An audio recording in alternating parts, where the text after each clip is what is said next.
Salamlar herkese Awaken Yourself Akademinin değerli izleyicileri. Bugün çok güzel bir günde sizleri karşılayırıq ve bütün bu enerjimizden söz veririk değerli təlimçimiz Leyla İbrahimliyə. Buyurun Leyla xanım. Hər birinizi salamlayıram, xoş gördük hər birinizi. Bugün özəl bir gündür və bu gündə mənim də sizlərə hədiyyəm bu olsun. Bu mənim üçün çox sevindirici bir haldır. Sizlərin hər birinizi təbrik eləyirəm. Qadın olmağın ayrıcalıqlarını hiss edə biləcəyiniz, özünüzü hər zaman qadın olaraq dəyərli görəcəyiniz, həqiqətən təravətli qalacağınız, harmoniyada olacağınız bir həyat arzulayıram sizə. Bugün mən sizi iki qat təbrik eləmək istəyirəm. Qadınlar Bayramından əlavə də qadınlar və yaxud da onların yaxınları, əzizləri onlara bu gün də hədiyyələr edir. Bunların əksəriyyəti əşyalar olur, gözlə görülə biləcək şeylər olur. Bugün siz özünüzə zaman ayırıb, həqiqətən şuur altınızla, daxili dünyanızla işləmək üçün özünüzə bu zamanı hədiyyə etmisiniz. Bunun üçün də sizləri təbrik edirəm. Həqiqətən bu çox dəyərli bir şeydir ki, bunun özü ilə bir yerdə gətirdiyi çox-çox daha böyük hədiyyələr olur həyatımızda. Bugünkü mövzumuz nədir? Qadınlar əslində nə istəyir? Bəzən deyirlər, qadınlar ümumiyyətlə özləri bilmir nə istəyirlər və yaxud da birilərinizə bu absurd səslənə bilər ki, necə mən nə istədiyimi bilmirəm ki. Əlbəttə biz bir çox şey istəyə bilərik. Lakin burada növbəti sual nədir? Əslində doğrudanmı bunu istəyirik? Yəni bu sualı özümüzə verməliyik. Və yaxud da bu istəklərimin hansıları mənə aiddir? Əslində istəyirəm yoxsa yox? Bunun kimi bir çox suallarımıza cavab tapmağa çalışacağıq. İlk növbədə istəyirəm tanış olaq sizlərlə. Mən kiməm? Mən ali tibb təhsilli həkiməm. İlk öncə mənim ixtisasım və peşəm budur. Və uzun illərdir artıq bu işlə, fəaliyyətlə məşğul oluram, həkimlik sahəsindən və sizin kimi mən də özümü axtarışa çıxarkən, doğrudan da nə istəyirəm, nə məni xoşbəxt edir, nə mənə sıxıntı yaradır kimi suallara cavab taparkən, axtararkən özümü coaching sahəsində tapdım və anladım ki, həqiqətən mənim bu həyatda missiyam şəfa olsa da, mən insanları sağlamlıq cəhətdən daha çox zehnən onlara şəfa verməyi, emosional olaraq şəfalandırmağı daha çox sevirəm. Bu həm mənim özümü, həm də ətrafımdakı insanları daha da yaxşı hiss elətdirir və beləliklə mən coaching təhsilimi hal-hazırda davam elətdirirəm. Asiya Rövşən Coaching Akademiyasının tələbəsiyəm hal-hazırda. Və mən bir mövzuya və yaxud da bir sxemə yanaşarkən, bunun coaching tərəfindən yanaşarkən eyni zamanda tibbi tərəfindən də yanaşmağa çalışıram. Bu da məndə bəzən ikili kreativ fikirlərin formalaşmağına səbəb olur və istəyirəm bunların sizə də qatqısı olsun.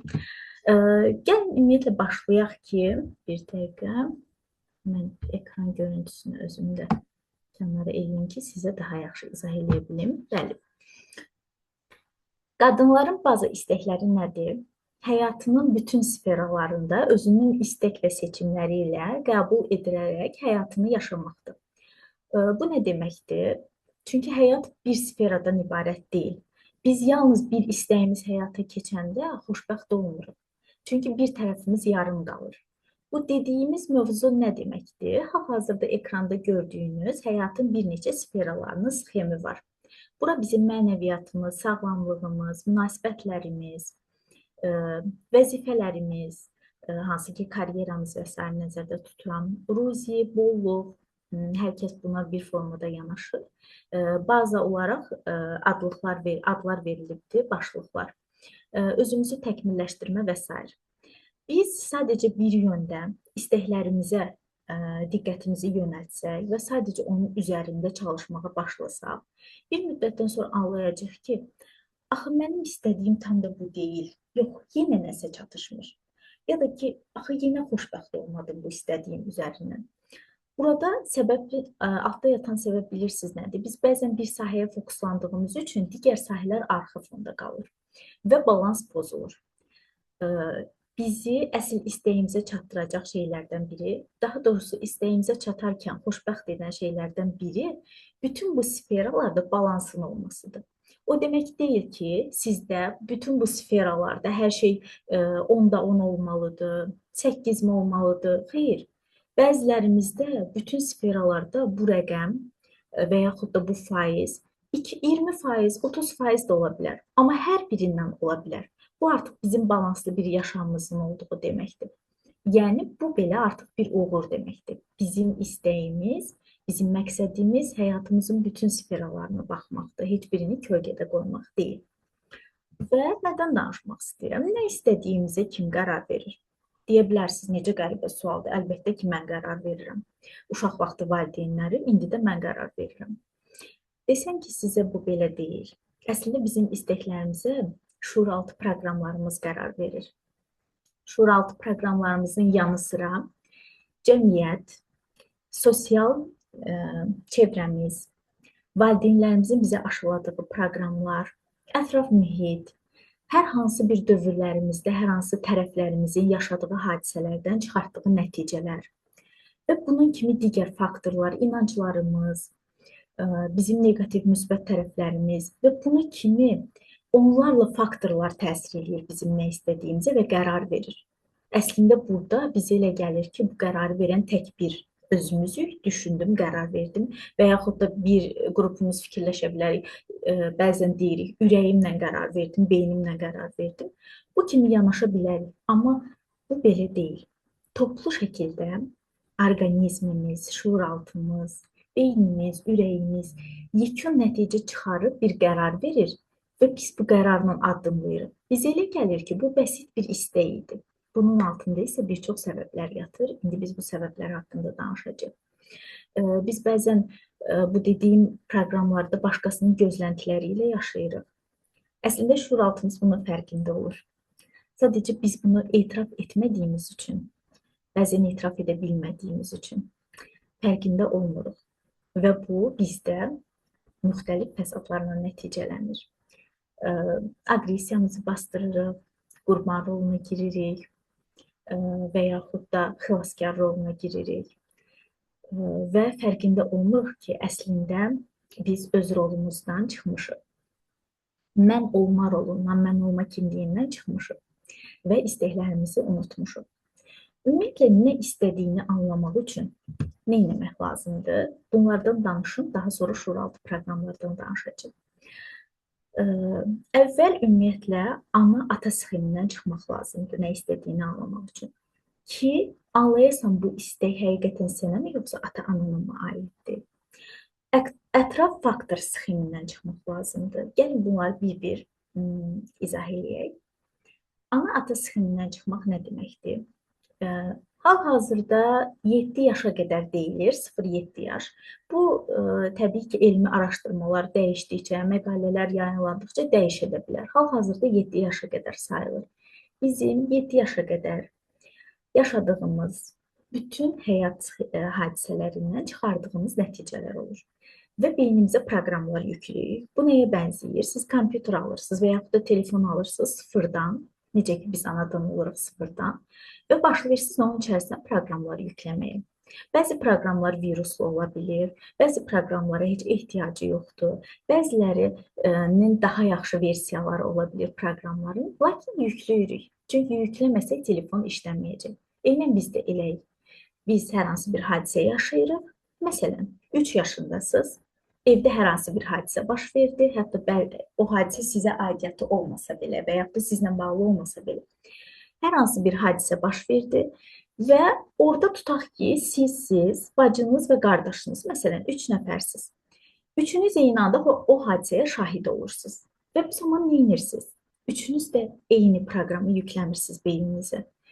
3 uşağın hər biri vahid hadisəyə başqa yöndən yanaşır, başqa nəticə çıxarır, ona başqa cür təsir eləyir və nəticədə beyninə bir proqram kodlanır. Və bu proqram o hadisəni özünün baxdığı aspektlə algılayır. Sonrasında nə baş verir? Sonrasında siz böyüyürsünüz, yaşlanırsınız, fərqində olmadan o proqramla, əgər özünüzdə işləməmisinizsə təbii ki, o proqramla oxşar hadisələrə eyni reaksiyanı verirsiniz. Eyni müdafiə sisteminə keçirsiniz, özünüzü qoruyursunuz, Eyni formada istəyirsiniz, eyni formada istəmirsiniz və yaxud da. Məsələn, ə, hər hansı bir hadisəni danışım sizə. Tutaq ki, evdə hər hansı bir xüsusi gün, məsələn 8 martdır. Gəlin elə bundan götürək. 8 martdır, ananız atanızdan hər hansı bir hədiyyə istəyibdir. Və bu zaman atanız bunu almayıbdır. Ananız acıqlanıb ona, qışqırıb və yaxud da əsəbləşib, sonra aralarında dava çıxıbdır. Atanız da ona əsəbləşir. Hətta dava, mən sizə indi burada bir misal göstərirəm əslində. Yəni daha şişirdilmiş versiyada göstərirəm ki, yəni daha aydın olsun. Atanız da ananızı vurdu. Çox əsəbləşdi, aralarında dava baş verdi. İndi 3 uşaqsınız. Burada nə sxem çıxa bilər? 3 variant deyim sizə. Məsələn, biriniz qərar verdiniz ki, demək ki, xüsusi günlərdə və yaxud da adi günlərdə heç kimdən heç nə istəmək olmaz. Bu davaya səbəb olur, bu pis bir şeydir, bu atanı əsəbləşdirir. İkinci variant, bacınız, digər bacınız fikirləşdi.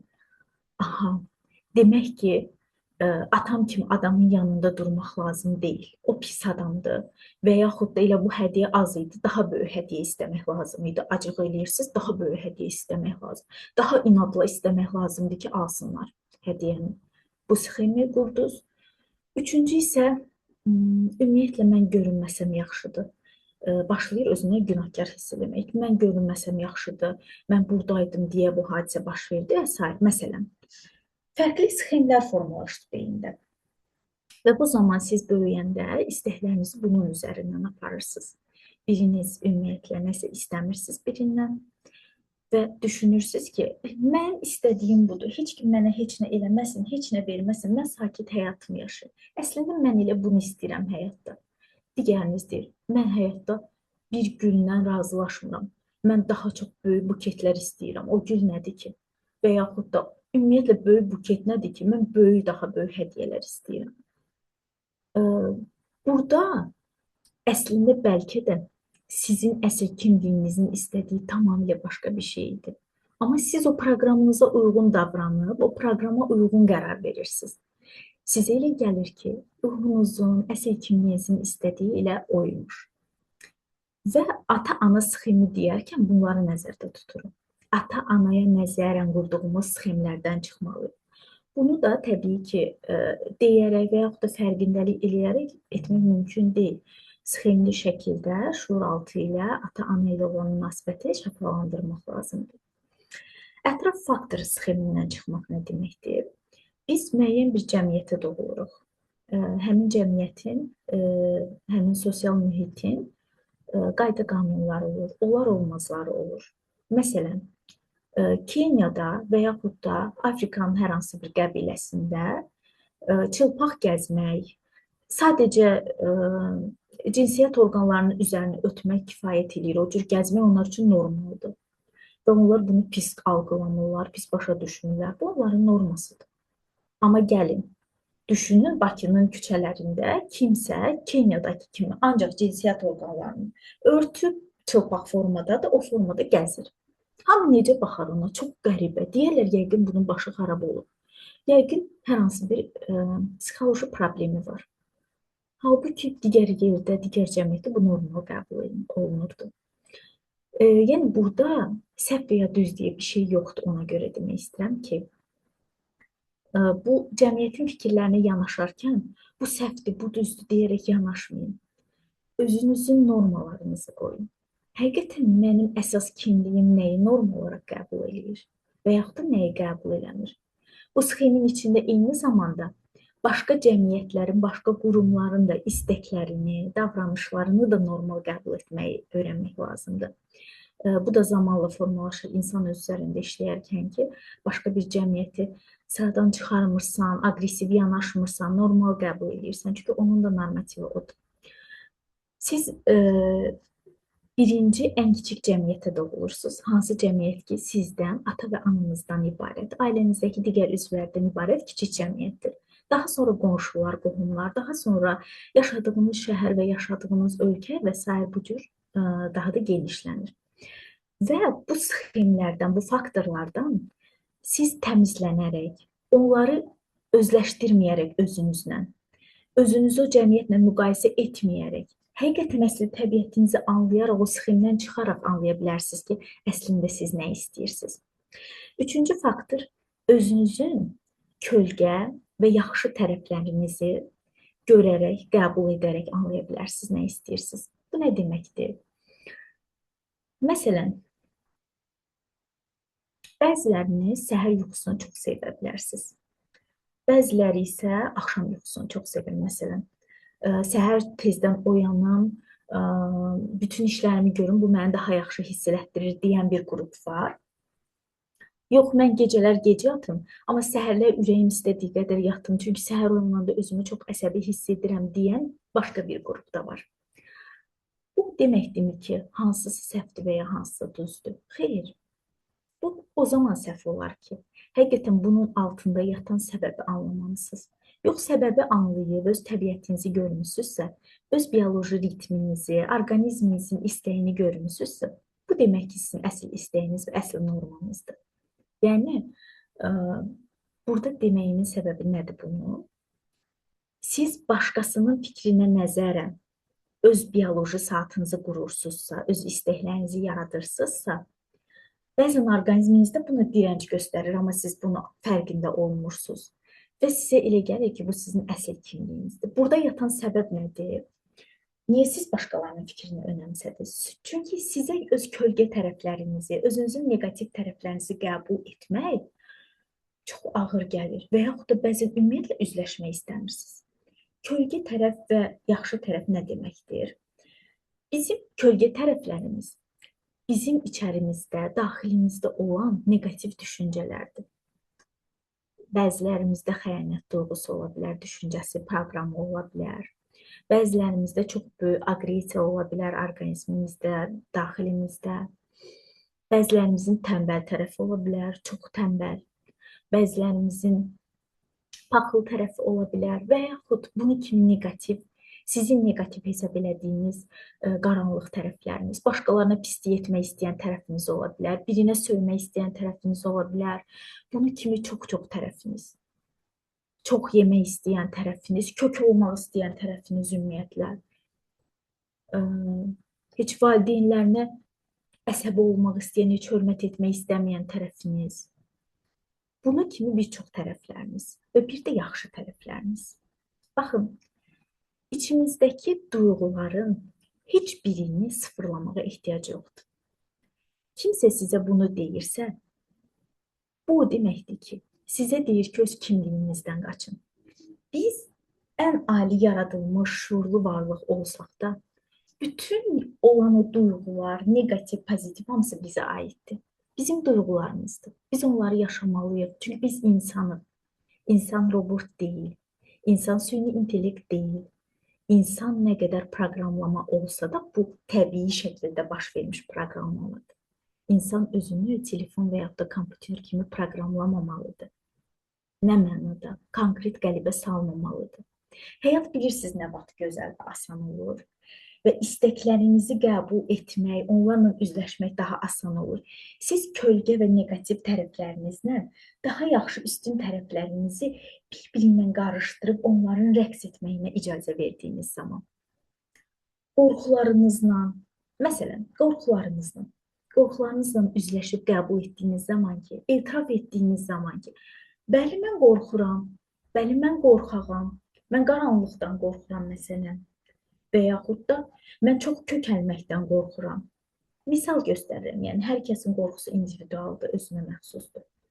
Bəli, mən paxılam, mən filan kəsin paxıllığını çəkirəm. Bunu qəbul etməmiş, bunu həll etmək mümkün deyil. Birinci qəbul edirsiniz, yaxşı tərəfiniz də onu qəbul edir, bir-birləri ilə barışırlar, bir-birlərini sevirlər və anlayırlar ki, hər ikisi əslində bir-birinə dəstək olaraq sizi var eləyir həyatda.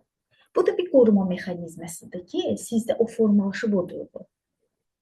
Orqanizmi, düşüncəni, duyğunu nədənsə qorumaq üçün formalaşıbdır.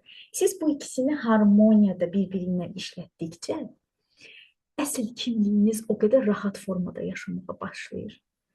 Negativ istəklərini də, pozitiv istəklərini də artıq eşitməyə başlayır. iç səsini eşitməyə başlayır. Çünki artıq qorxmur onların səsini eşitməkdən. Qorxmur ki, birdən onlar ona çox pis tərəflərini göstərir. O pis tərəfləri ilə də özünü eşitməyi gözləyir. Eşitməyi qəbul edir və onda başa düşür ki, həqiqətən nə istəyir. Bundan əlavə nə istədiyini anlamaq üçün əsl istəklərinə qarşı planlı addımlarla getməlisiniz. Planlı addımların üzərində kiçik tapşırıqlardan tutmuş, şuuraltı ilə işlənəcək böyük tapşırıqlara qədər böyük bir yolculuq var. Bu yolculuqda özünüzə yüklənməməyinizi, özünüzə çox böyük başda, çox böyük hədəflər qoymamağınızı tövsiyə edirəm. Bu sizə heç bir hər hansı bir finiş nöqtəsi gətirməyəcək. Emosiyalar şoka düşdüyü üçün, orqanizm şoka düşdüyü üçün emosiyalar donacaq, nə istədiyini də unutmağa çalışacaq, başını qatacaq. Çünki başa düşəcək ki, hal-hazırda onun şuuraltı bu məqsədi, bu istəyi həyata keçirməyə hazır bir vəziyyətdə deyil və donmağı seçəcək. Donmağı seçib addım da atmayacaq. Ona görə nə istədiyiniz yolunda xırda-xırda addımlarla başlamaq və bunu davam etdirmək lazımdır. Bu, bilirsiniz nəyə bənzəyir? Yol hərəkəti qaydalarında məhdud görmə deyə bir qayda var. Bu nə deməkdir? Məhdud görmə maşında sürən şəxsin önündəki 300 metrə qədər və ondan o tərəfi görməmə halı nəzərdə tutulur.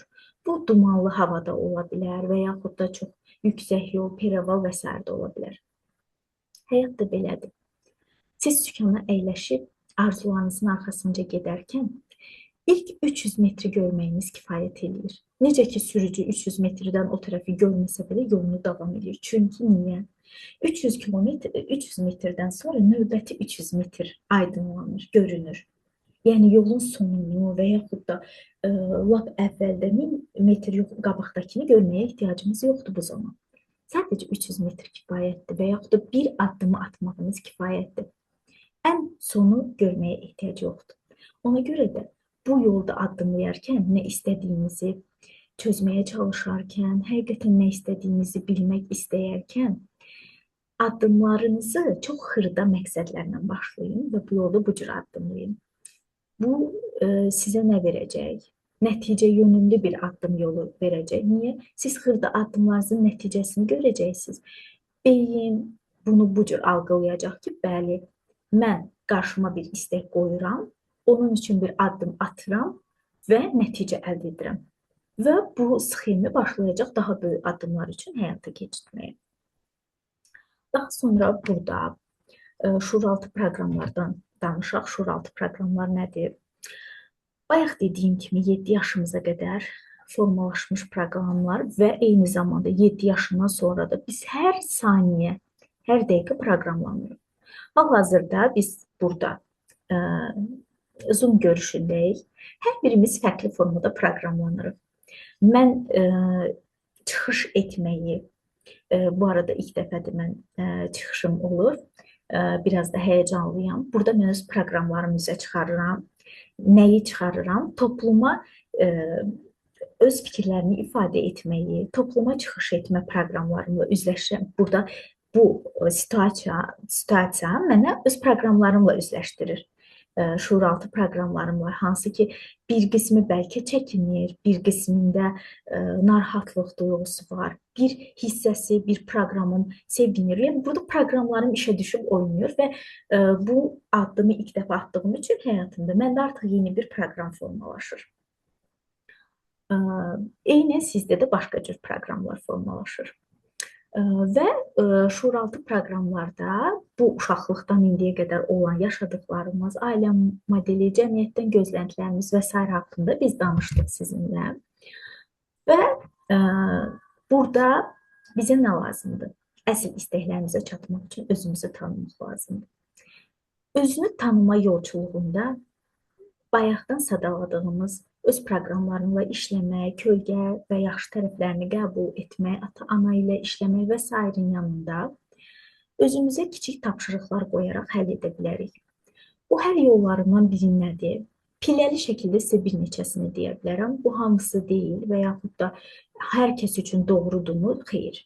Hər kəsin öz doğruları, hər kəsin öz sxemləri var. İlk növbədə öz isteklərinizi anlamaq üçün hal-hazırda olduğunuz mühiti dəyişib arındırmalısınız mütləq şəkildə. Buna nə aiddir? Öz artıq əşyalarınızdan, telefonunuzdakı artıq proqramlardan, sizə xidmət etməyən, izlədiyiniz sosial şəbəkələrdəki bloqlardan və s. arınmalısınız. Bunu qarşınıza bir məqsəd qoyaraq planlı şəkildə edin. Sizə inanılmaz enerji gələcək. Çünki siz onların hər birinə enerji sərf edirsiniz. Və ona sərf etdiyiniz enerji nəticəsində yorulduğunuz üçün özünüzün əsl istəklərinizə yer qalmır. Burada nə etməlisiniz? Çox bəsitindən başlaya bilərsiniz. Aça bilərsiniz Instagramınızı, baxa bilərsiniz izlədiklərinizə. Ümumiyyətlə neçə nəfər izləyirsiniz? Onların neçəsi sizə xidmət edir? Nə qədəri sizin gün ərzində vaxtınızı alıb beyninizi məşğul edir, icazə vermir ki, siz özünüzə fokuslanasınız. Sonra başlayın siyirmələrinizi açıb içindəki əşyalara baxmağa. Hansı əşya mənə xidmət edir, hansı sadəcə məni məşğul edir? Hansı mənə dəyər qatır, hansı qatmır? Təbii ki, burada dediyim dəyər işləkliyi ilə bağlıdır. Onlara bir emosional dəyər yükləməyə ehtiyac yoxdur. Bunu edə bilərsiniz. İkincisi, və bunu edin, nəticəsini özünüz görəcəksiniz. Hər işlətmədiyiniz əşyadan qurtulduqca, hər baxmadığınız bloqdan çıxdıqca, hər sizə xidmət etməyən duyğudan və s. arındıqca necədir sizə yüngüllük, yenilik gəlir və yeni proqramları yükləməyə hazır olursunuz bədəninizə. İkincisi, rutinləri dəyişmək lazımdır. Eyni rutini edərək fərqli istəklərə fokuslanmaq mümkün deyil. Bunu böyükdən başlamaya bilərsiniz. Bunu bəsit su rutinindən də edə bilərsiniz. Məsələn, hər birimiz gündəlik su içirik. Hər birimizin gündəlik su içmə norması var. Birilərimiz 1 stəkan içirik, bəzilərimiz 3 stəkan, bəzisi özünə norma qoyub 2 litr və s. Çox bəsit bununla başlaya bilərsiniz rutininizi dəyişməyə. Məsələn, düşünün, mənim orqanizmim nə qədər su istəyir ki, ümumiyyətlə sağlam orqanizm üçün 70% sudan ibarət bir orqanizmik biz.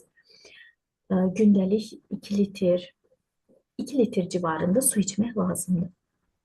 Məsələn, bunu özünüzə norma qoya bilərsiniz ki, mən rutinimdə su içməyimi dəyişirəm. Sabahdan başlayacağım 2 litr su içməyə. Beyin nə edəcək? Yeni bir sxem quracaq. Aha, mən qarşıma bir məqsəd qoydum, rutinimdə yeni bir şey dəyişdi və bu mənim sağlamlığıma yaxşı təsir etdi. Deməli, mən daha yeni digər rutinlər də qoya bilərəm, digər məqsədlər də qoya bilərəm. Və rutinləri dəyişmədən yeni istəyə fokuslanmaq necə ki mümkün deyil. Çünki beyin hələ də köhnə rutindədir.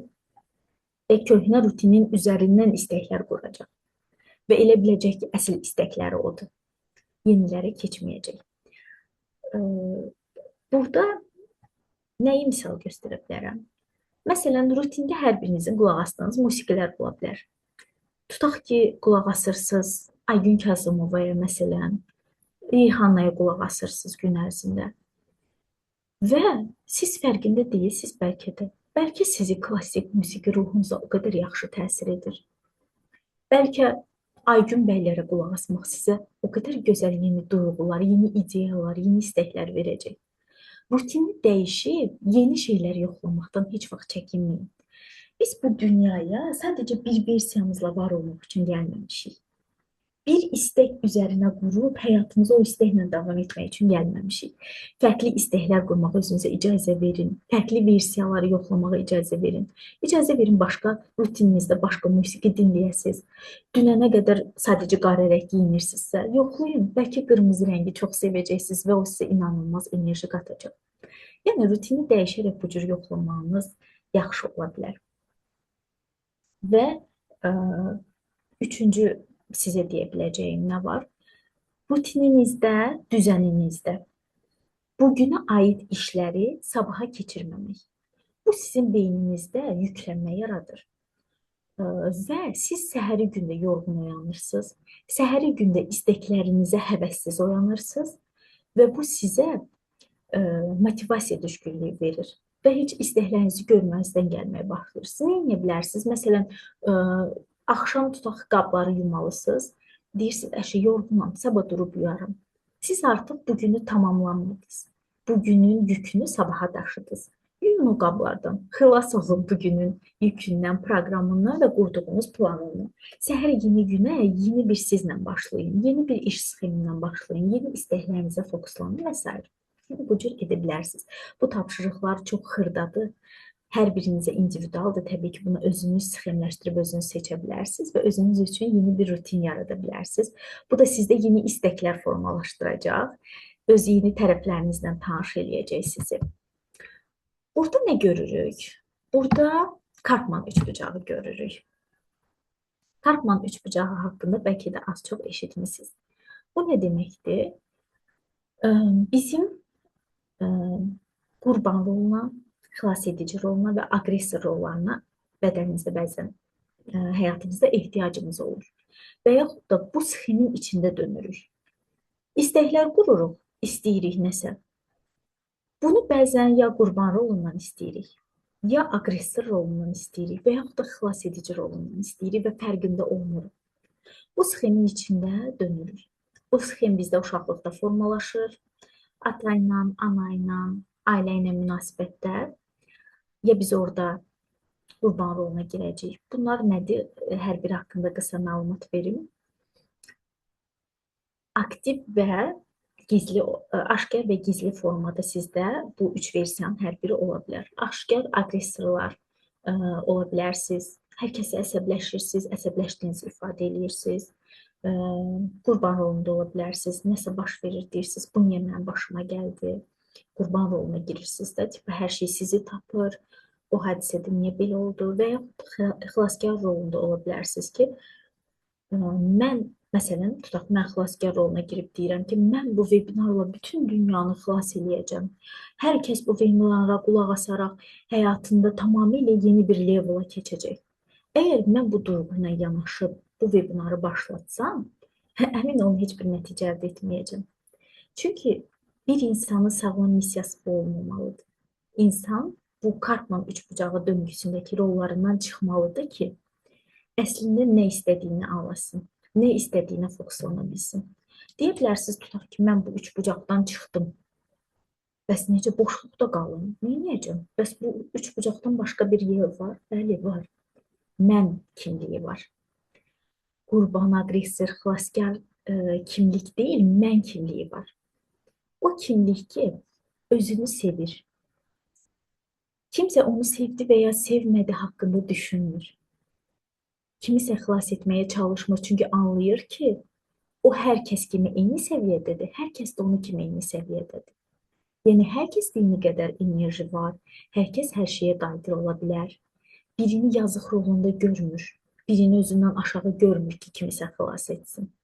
Burada yüksək ego da ortaya çıxır ki, mən kimisə xilas edirəm.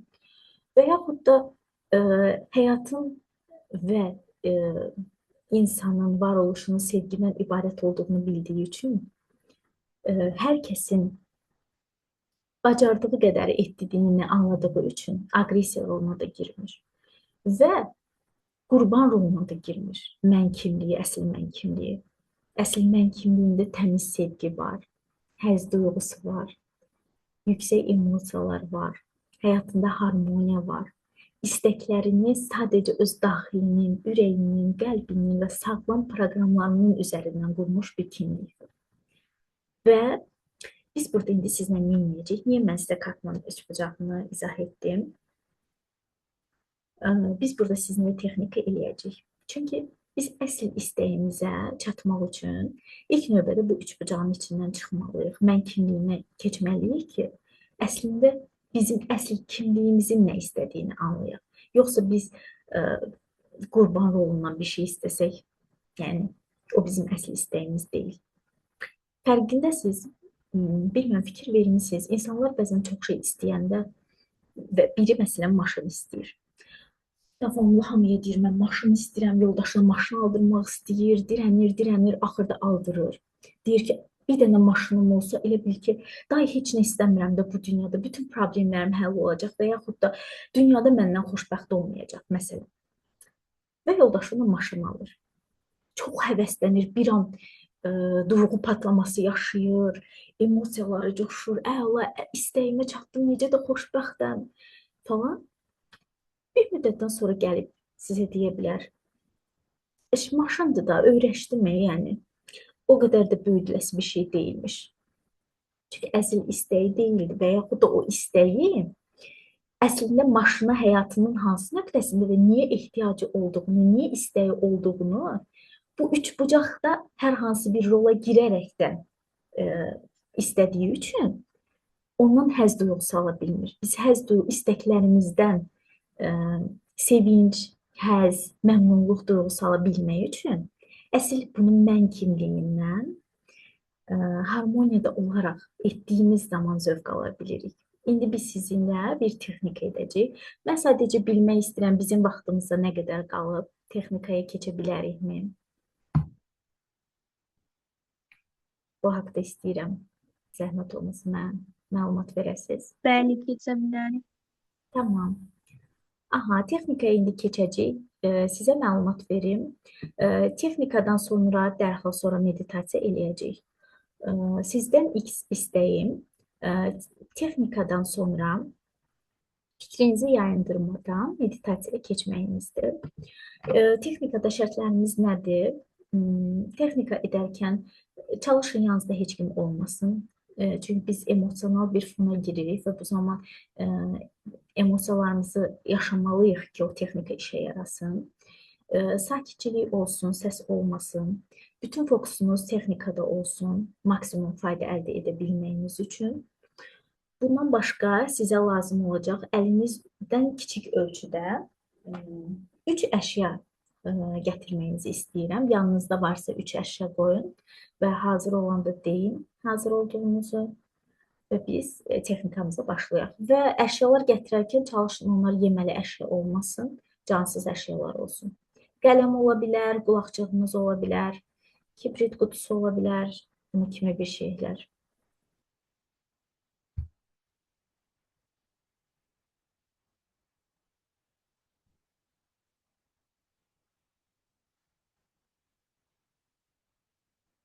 Hazır olduğunuzda xəbər edin, başlayın.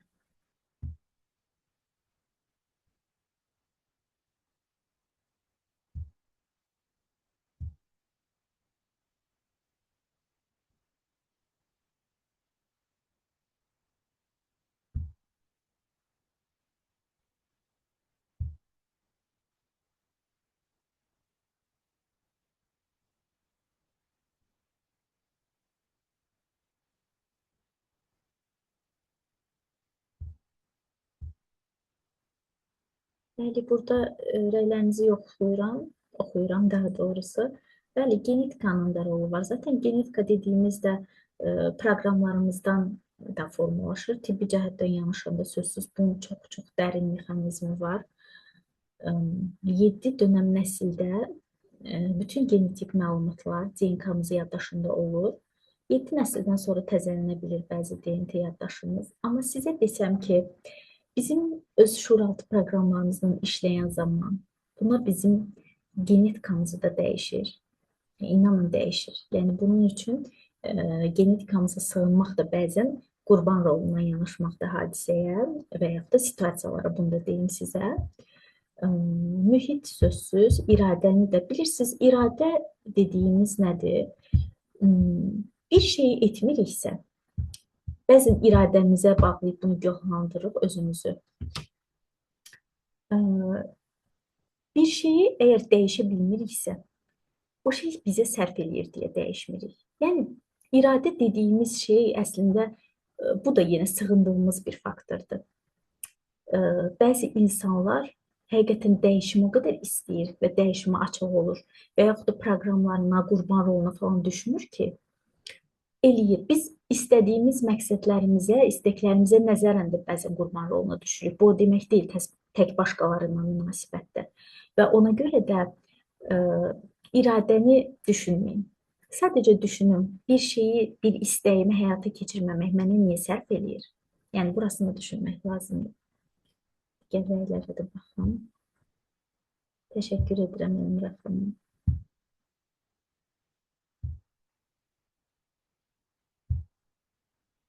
Aha, hazırsınız. Əla. Elə isə başlayaq. Ə, O əşyalardan sadəcə birini qarşınıza qoyun ə, və digərlərini kənara qoyun ki, görməyəsiniz onları. Hı -hı. Qoyun əşyanı.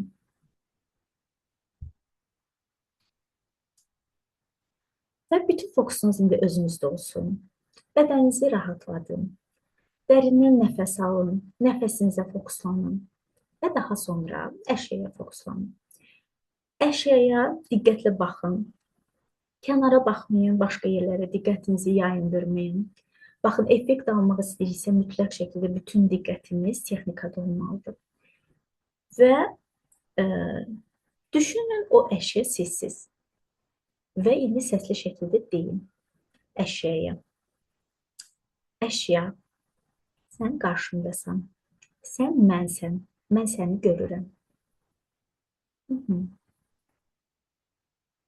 Və sanki düşünün, özünüzü yuxarıdan görürsünüz və yaxud da kənar bir aspektdən. Bu əşya da sanki sizsiz, görürsünüz özünüzü. Baxın bir özünüzə, nə hiss edirsiniz?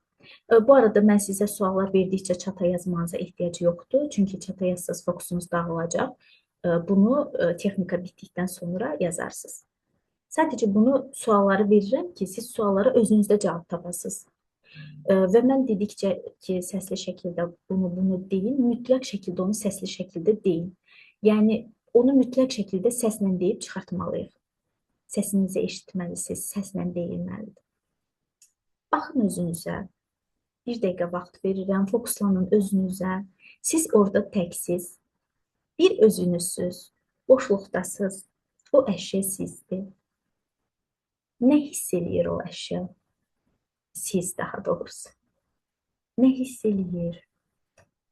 Dünyaya nəzərin özünü necə hiss edir? Ümumiyyətlə, tək olmaq onu necə hiss elətdirir? Necədir? Birilərini xilas etmək istəyir, çox məsəvidir o halınız, hal-hazırda siz. Necə incinibmi? Yəni, hansı emosiyadadır? O emosiyanın ruh halını görməyə çalışır. Necədir, nə istəyir ümumiyyətlə?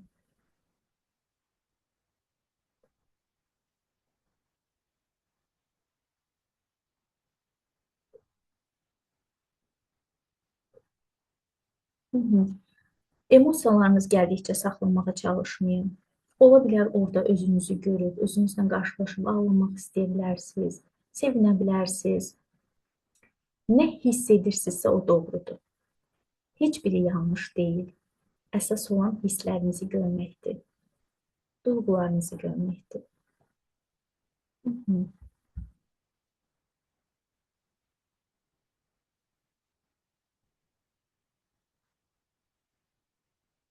Ümid edirəm, hal-hazırda həqiqətən oradakı öz duyğunuzu, nə istədiyinizi gördünüz. İndi digər bir əşyanı qoyun yanınıza.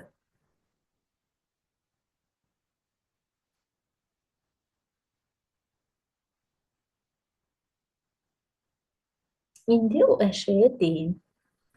Sən mamamsan, mama sən buradasan, mən səni görürəm.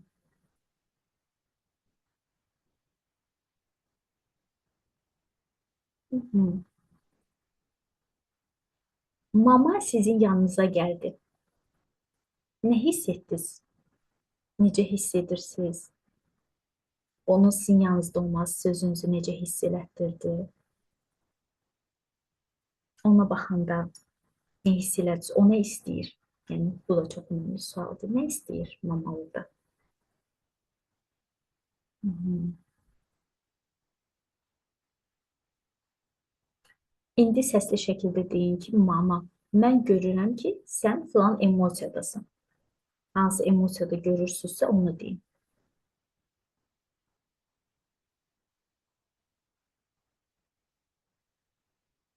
Hı -hı.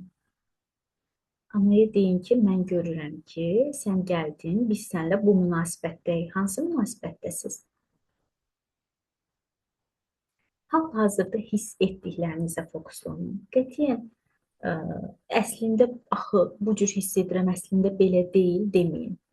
Əslində başqa cürlər ola bilər həyatda. Önəmli olan hal-hazırda özünüzlə baş-başa qalarkən, öz daxili dünyanıza enərkən, özünüzü kənardan görərkən nə hiss etdiklərinizdir. Doğru olan budur. Hı.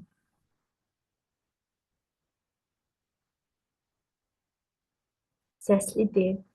Ana, mən görürəm ki, biz bu cür münasibətdəyik. Ne cür münasibətdəsiz? Sən bu cür hiss edirsən, sən bunu istəyirsən. Hı.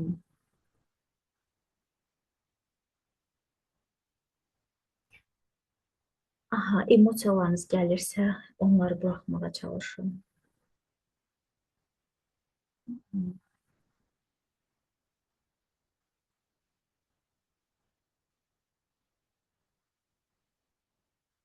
İndi ananıza deyin səsli şəkildə.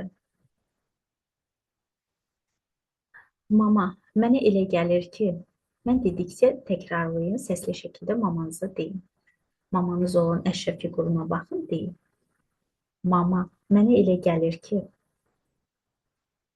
bundan başqa cür istəsəm və yaxud da bu davranışdan fərqli davranış etsəm, başqa cür hiss etsəm, səni itirərəm. Mən sağ qala bilmərəm.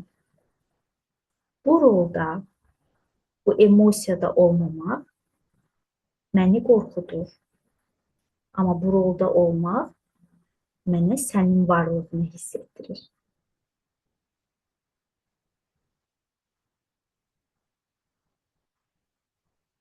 Hı -hı. Mən düşünürəm ki, mən başqa cür istəsəm, mən başqa cür davransam, onda səni itirərəm, məhv olaram. Sənin sevgin, sənin varlığın olmaz. Bu məni çox qorxudur. Mən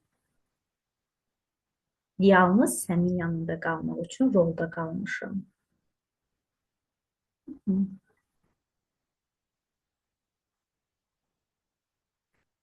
Dərindən nəfəs alın, verin. Nəfəs almağı unutmayın. Emosiyalarınızı buraxın. Ananıza əsl duyğularınızı deyərkən nə hiss edirsinizsə, hiss etməyə icazə verin özünüzə. Bu normaldır. Ağlaya bilərsiniz, qışqırmaq istəyə bilərsiniz, öskürmək istəyə bilərsiniz. Hı.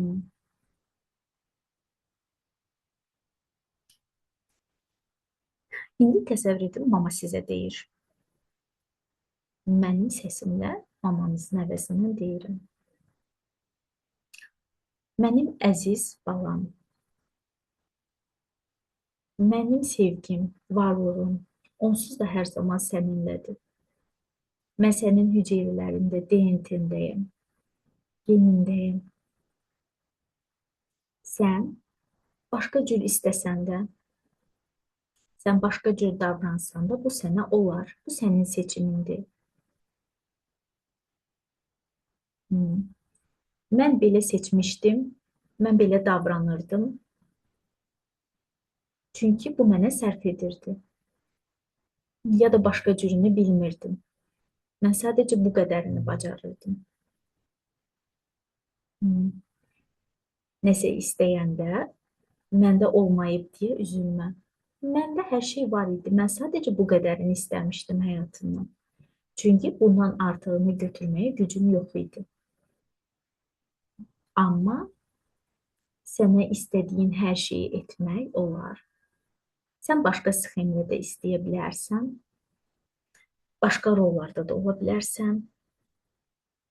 Bu rolların, indiki istəklərini sənə sərf etmişsə, o rollardan çıxıb başqa şeylər də istəyə bilərsən. İnsanların heç biri mən deyiləm. Başqa münasibət üsulları da güvənlidir. Mən onsuz da səni qoruyacağım. Ananız bunları deyərkən hisslərinizi buraxmağa çalışın, emosiyalarınızı buraxın. Nəfəs alın, verin. Hmm. İndi digər əşyanı qoyun masaya. Hmm. Bu atanızdır. İndi səsli şəkildə deyin. Ata, mən səni görürəm, sən buradasan. Hmm. İndi ataya baxın. Ata ora gələndə nə baş verdi sizdə? Hansı duyğular yarandı? Hmm. Ata, ananı və sizə nəzərən hansı roldadır ata? Bunları görməyə çalışın. Hmm.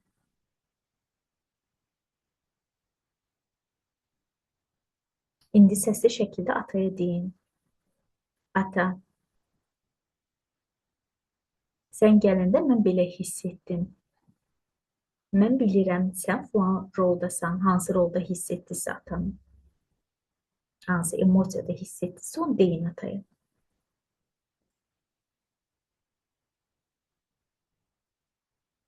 Hmm. Duyğularınızı çıxarmağa çalışın bu arada, emosiyalarınızı çıxarmağa çalışın. Hatta sən filan roldasan, mən görürəm, sən filan şey etmək istədin. Mən filan şey etmək istəyəndə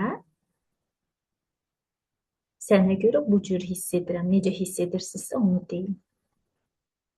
Aha, ataya emosiyalarınızı deyin. Eyni formada anadakı kimi. Deyin ata, mən bu rollardan çıxa bilmirəm.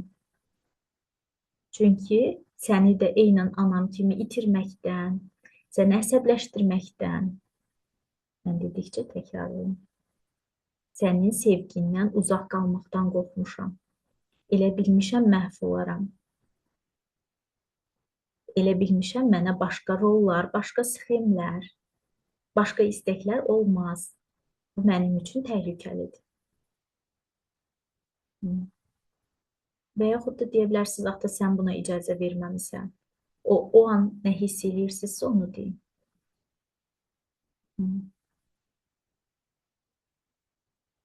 Emosiyalarınızı çıxarın, nəfəs alıb verməyi unutmayın.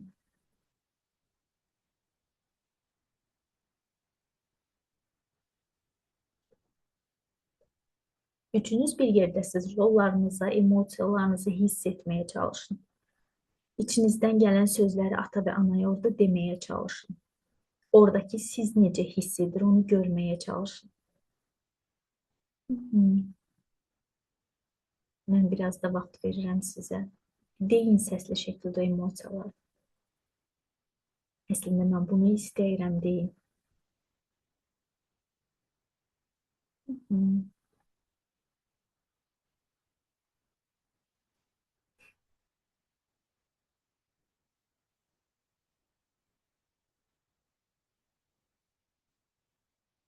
Hətta deyin, ata, mama, mən görə bilirəm ki, sizin aranızda nələr baş verir.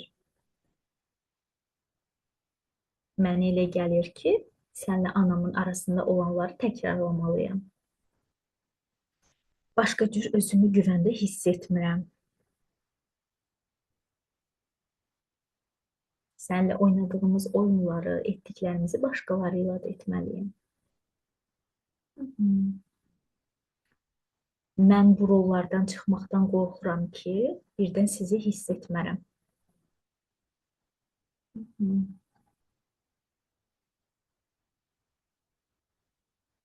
Dərindən nəfəs alın, verin. Və indi atanız sizə deyir, mənim əziz qızım, eynən anan kimi mənə də bu rollarda olmaq, mənə də bu cür davranmaq sərf edirdi. Çünki mən başqa cürünü bacarmırdım. Başqa cürünü bilmirdim. Mən etmişəmsə, sən də etməli deyilsən. Sənin ayrı yolun var.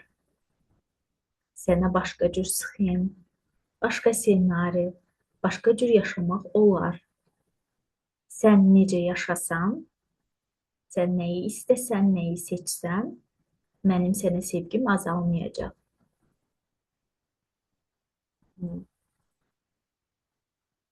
Mən hər zaman sənə dəstəyəm. Onsuz da mənim varlığım hər zaman səninlədir. Mən istədiklərimi etmişəm. Sənə də istədiklərini etmək olar.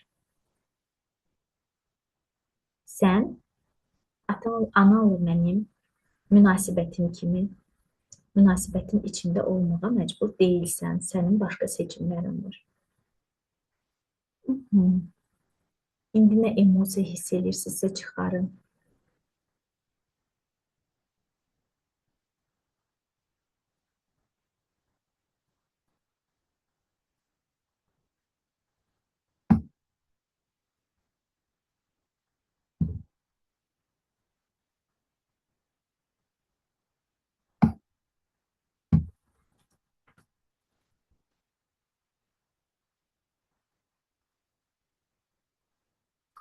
Və indi dərindən nəfəs alın, verin. Əşyalara baxın, deyin ki, indi siz sadəcə əşyasız. Hər birini tək-tək əlinizə alın, deyin. Sən atam deyilsən, sadəcə əşyasan. Sən mən deyilsən, sadəcə əşyasan. Sən anam deyilsən, əşyasan. Hazır olduqda mənə çata yazın, meditasiyamıza keçək. Çünki beyində sxem formalaşdırdıqsa, bunu müsbət yönə də dəyişməliyik. Yəni, orada sizə bir boşluq yaradıb, boşluqda qoymaq düz olmaz.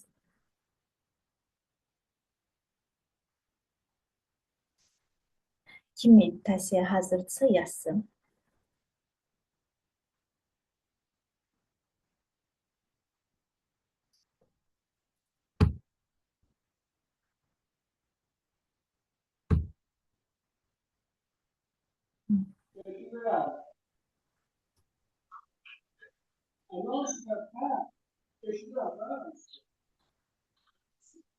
Zəhra xanım, mikrofonunuz açıqdır, səhv etmirəmsə sizdədir.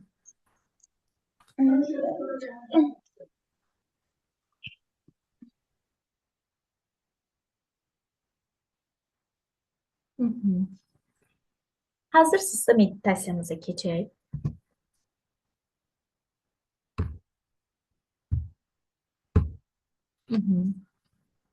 Meditasiyamız çox kiçik bir hissədir. Sadəcə 3-5 dəqiqə vaxtınızı alacaq. Lakin sizə çox yaxşı təsir hiss elətdirəcək özünüzü. Hətta istəyərəm sizin üçün bir musiqi də açım.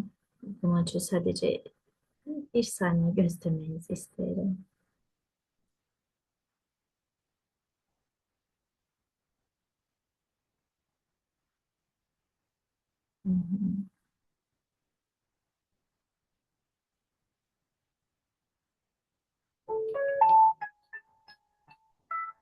Ümid edirəm səsi gəlir sizə.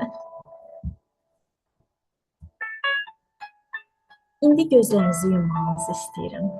Dərindən nəfəs alın. Gözlərinizi yumun. Bütün bədəninizi rahat buraxın.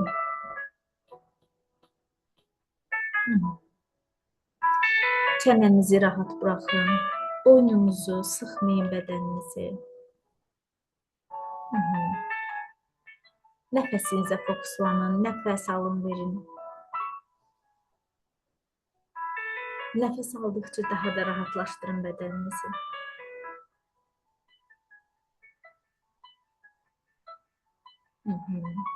Əllərinizi, qollarınızı rahatlaşdırın. Daha sonra tam ürəyinizdə beyaz bir işığın olduğunu təsəvvür edin. Orada işıqlı, isti bir sahənin olduğunu təsəvvür edin. O sizə aid bir sahədir. O işıqlı sahə sizin ən dərinlərinizdə yatan ən gözəl hissənizdir. Baxın, görün, ora nə istəyir? Sevgimi istəyir. Bir təşəkkürmü? Nə duyğusunu istəyir? Əslində biz istədiyimiz digər şeylərin arxasında hər hansı bir duyğunu istəyirik. Dincəlməkmi istəyir? Sakitlikmi? Nə istəyir? Dəstəkmi görmək? Qorxusuzmu hiss etmək? O duyğunuza fokuslanın.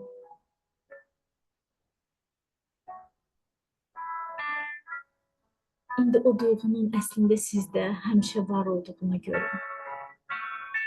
Sadəcə onu görməyə icazə vermədiyinizi hiss edin.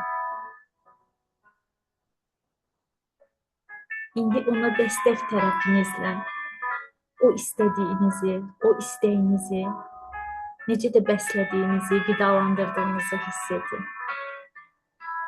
Necə də ona can verdiyinizi. Nəfəs alıb verin.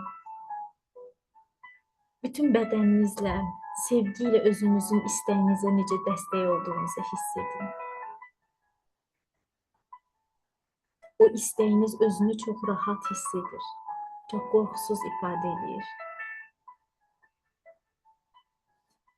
Və ürəyinizə gözəl bir istilik yayılır. Və o işıq böyüməyə başlayır. Bütün bədəninizi əhatə edir. Və siz necə də rahatlayırsınız. Necə də əsl istəyinizin sizə özünüzü rahat, huzurda hiss elətdirdiyini görürsünüz.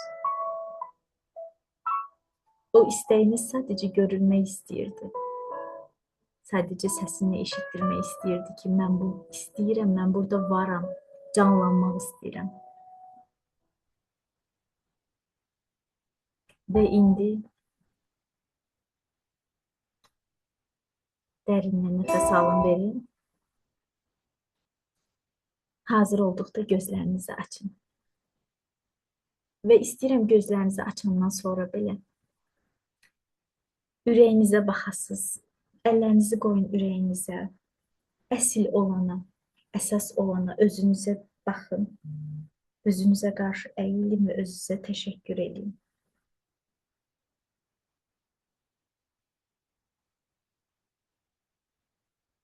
Bu duyğuda qalmaq istəyirsinizsə bir neçə saniyə qalın.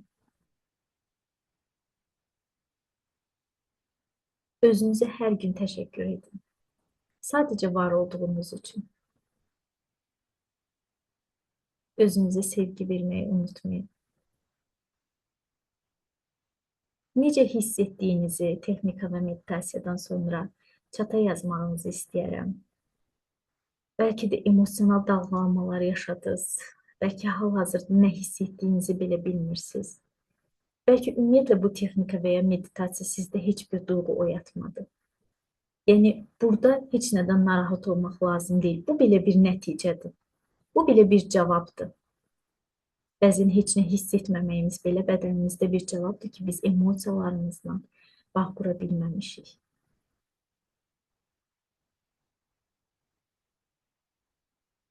İndi istəyirəm çata yazasınız. Düşüncələrinizi, fikirlərinizi, nəsə bir qaranlıq sual qalıbsa sizə onu.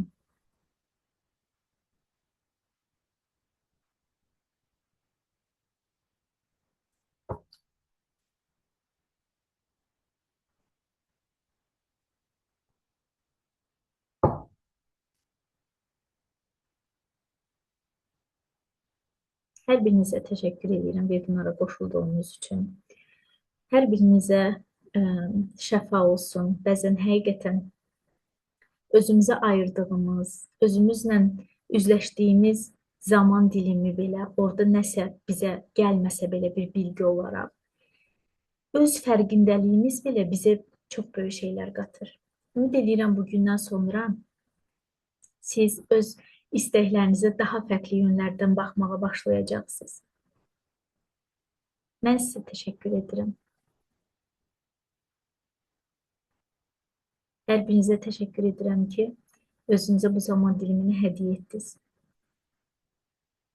İstəklərinizi unutmayın, mənim əzizlərim. İstəmək bir insanın var olmağı deməkdir. İnsan yaşadığı müddət, nəfəs aldığı müddət bir şeylər istəyir. Amma istəklərinizi hər zaman gözləməyin. Bunu istəyən hansı tərəfinizdir, əsl istəyinizdirmi? Və bir yerlərdən başlayın. Bu işin başlanğıcı var, sonu yoxdur. Bir varış nöqtəsi yoxdur heç zaman. Sizin bir tərəfiniz, bir versiyanız bir şey istəyəcək. O istəyinizi yaşayacaqsınız. Və zaman keçəcək, anlayacaqsınız ki, əslində ruhum indi başqa bir şey istəyir. Bu demək deyil əvvəl istədiyiniz şey səhv idi və yaxud indi istədiyiniz şey səhvdir. Xeyr. Biz bu dünyaya fərqli versiyalarımızdan var olmaq üçün gəlmişik. Biz bu dünyaya sadəcə bir rəngdə olmaq üçün, sadəcə bir tonda olmaq üçün, sadəcə bir emosiyada olmaq üçün gəlməmişik. Yəni bunu unutmayın. Öz üzərinizdə işləyərkən də, arzulayarkən də, məqsəd qoyarkən də, özünüzün fərqli istəkli tərəflərinizlə tanış olmaq məncə çox həyəcan verici və maraqlı bir şeydir. Bu sizi heç vaxt qocaltmayacaq bu arada. Mən sizə təşəkkür edirəm. Webinarın bilmirəm, vaxtının bitmə vaxtıdırmı, yoxsa mən əlavə danışırım. Yəni bu haqda Çox sağ danışırım. olun.